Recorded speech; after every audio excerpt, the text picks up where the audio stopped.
बारे में ये कहूँगी कि एक बहुत डिफरेंट सा शो मुझे मिला है। मैं बड़ी थैंकफुल हूँ Colors channel and optimistics production house की कि मुझे एक किरदार निभाने का मौका मिला। बहुत नसीब की बात है कि एक्टर के लिए कि एक इतना बड़ा शो मिले। मेरे कंधों पे रिस्पॉन्सिबिलिटी है, इनके भी कंधों पर बहुत बड़ी रिस्पॉन्सिबिलिटी है। आई होप हम लोग अच्छे से निभाएं एंड खरे उतरे ऑडियंस के एक्सपेक्टेशंस पर।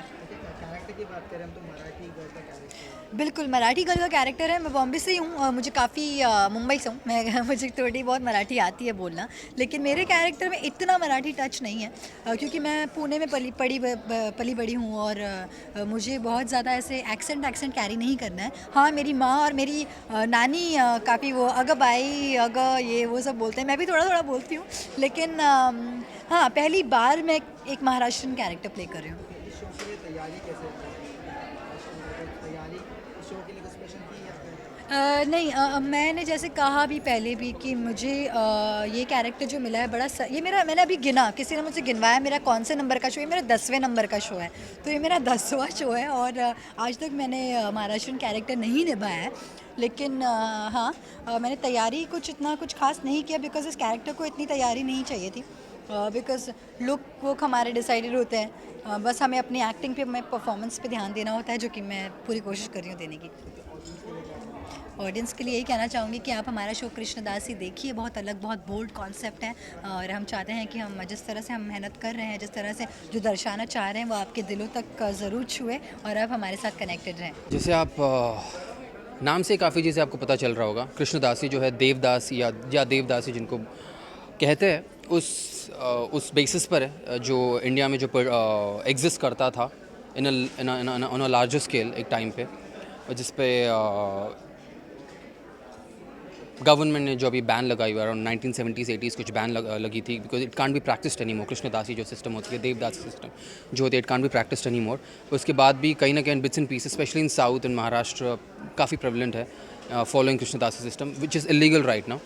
सो उस कॉन्सेप्ट को टच करते हैं और उसके इर्द गिर्द जो कैरेक्टर्स बनी हुई हैं, उनकी लाइफ, उनकी जो कृष्णदासी लीनेज से जो आते हैं, सो ऐसे 3 जनरेशन के कैरेक्टर्स होते हैं और 2 फैमिलीज़ के बीच की जो टकरार होती है, लव होती है, रिवेंज होती है बड़ों में और छोटों में, बच्चों में प्यार होती है, विच क्रिएट्स और which turns into drama and high intensity drama में जो बदल जाएगी। सो उस चीज़ को एनलाइटन करेगी ये, स्पेशली इस जनरेशन में। जैसे मुझे भी ज़्यादा पता नहीं, सिर्फ सुना है मैंने कृष्णदासी, सिर्फ मुझे उस शब्द से मुझे मुझे मैंने कभी कभी वो सुना था, पर ज़्यादा मुझे पता नहीं था। I think even my mum's generation wouldn't know that. So it's about that या कैरेक्टर की बात करें हम तो श्रवण का कैरेक्टर क्या है इस शो में? Shravan very regular character, cosmo character, Pune में पढ़ाई करता है, वेरी टुडेज माइंडसेट और ज़्यादा कल्चर में, ज़्यादा रिलीजन में या ज़्यादा इन तरह की चीज़ों में ज़्यादा बिलीव नहीं करता है। सो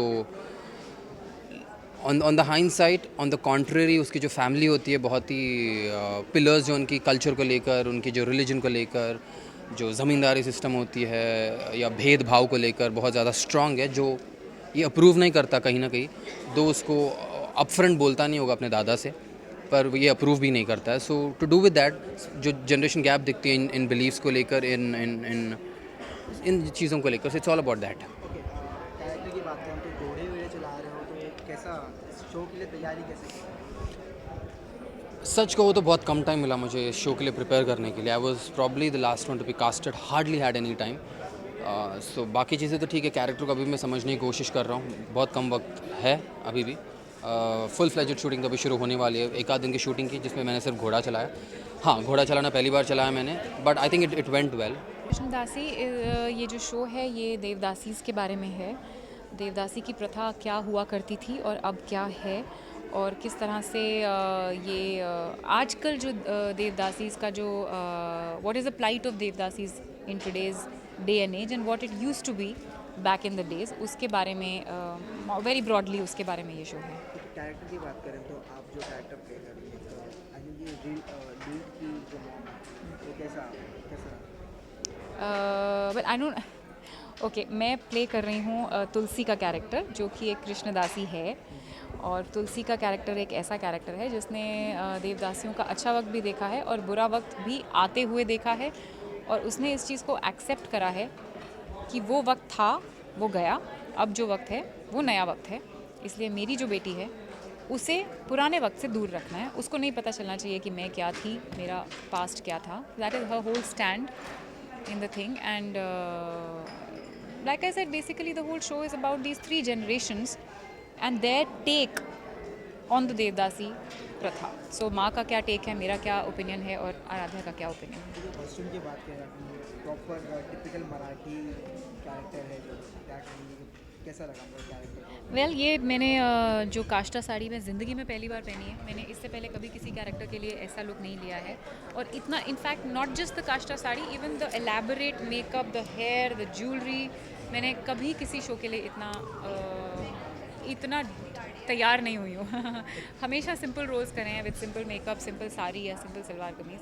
तो ये मेरे लिए भी एक बिल्कुल नया एक्सपीरियंस है और थोड़ा मुश्किल मुझे लगता है क्योंकि डांसिंग बहुत है मेरे लिए और इस लुक में डांस करना थोड़ा मुश्किल लगता है. टायरिंग हो जाता है बिकॉज सर भी बड़ा भारी हो जाता है, कपड़े भी भारी हो जाते हैं.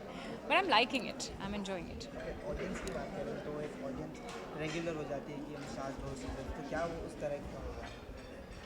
नहीं, सास बहू सीरियल से तो बिल्कुल अलग है ये. और मुझे लगता है कि ये एक यूएसपी भी है इस शो की कि दूसरे शो से बिल्कुल हटकर है. So I think that's going to be a drawing point. It's going to be like a magnet for the audience to come and watch कि ये क्या है. ऑलरेडी प्रोमोज देख के बहुत क्यूरियोसिटी जनरेट हुई है कि दरअसल ये शो है किस बारे में. So that is a good thing. एक बार ऑडियंस आएगी शो देखने के लिए तो उसके बाद भी मुझे लगता है कि हमारे अंदर बहुत होल्डिंग पावर है कि ऑडियंस को होल्ड कर सकें. क्योंकि जिस तरह से ये शूट हुआ है, execution and the sets, like I said, बहुत बहुत बढ़िया है सब कुछ.